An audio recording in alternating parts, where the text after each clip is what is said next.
Welcome back to The Lost Digit. Today I'm going to show you the things I love about the iPhone X coming from Android. So the first is what you just saw right now, and that is the iPhone lights up. You look at it to see what notification there is, and it expands the notification automatically hands-free. So you don't have to necessarily touch or unlock your phone manually to see who notified you, but also if someone else looks at your phone, it doesn't show them what happened. Also, when you pick up the phone, it always lights up and automatically unlocks if you're the one picking it up, which is amazing to check notifications. Now, I had some freezing initially with iOS 11, but after the 11.1 update, the phone has just been flawless, and I've really enjoyed it. The other thing is the Mail app does not work well at all, the built-in one, so I had to get Gmail so that as soon as I get an email, it would push a notification to me. The only bad thing is Gmail, as you can see, is unoptimized and it has those bars on the top and bottom.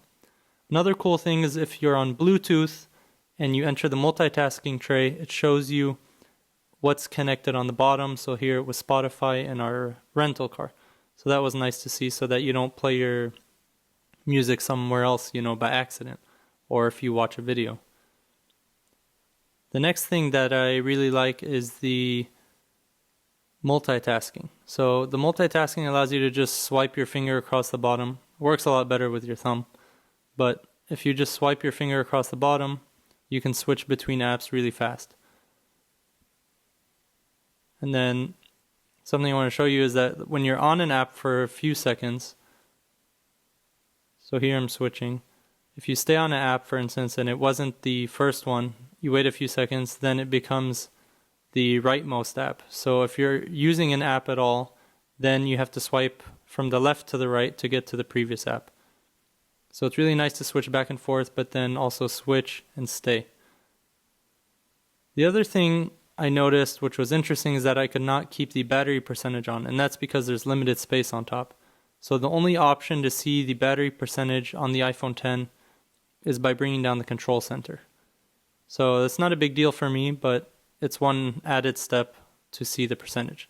Luckily, though, the battery lasts great, and I don't have to check it that often because it gets me through the day.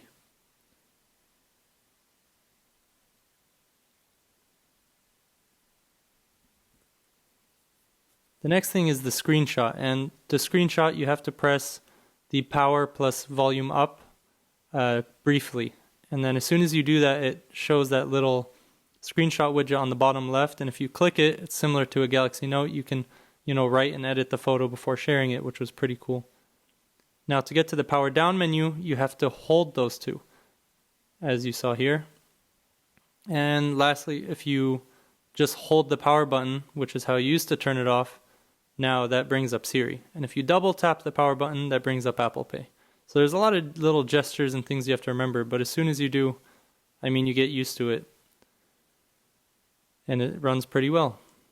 The last thing is the notification tray. If you want to throw away notifications, you can just slide from the right to the left. But the problem for me is when I'm trying to do it quickly, a lot of the times I notice I'm opening the camera by accident. But I guess that's just something I'll get used to.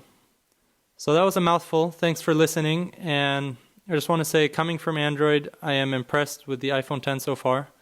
And as always, like, subscribe, and let me know in the comments below if you have any questions. We can talk about them, or maybe I can do another video. Thanks for watching.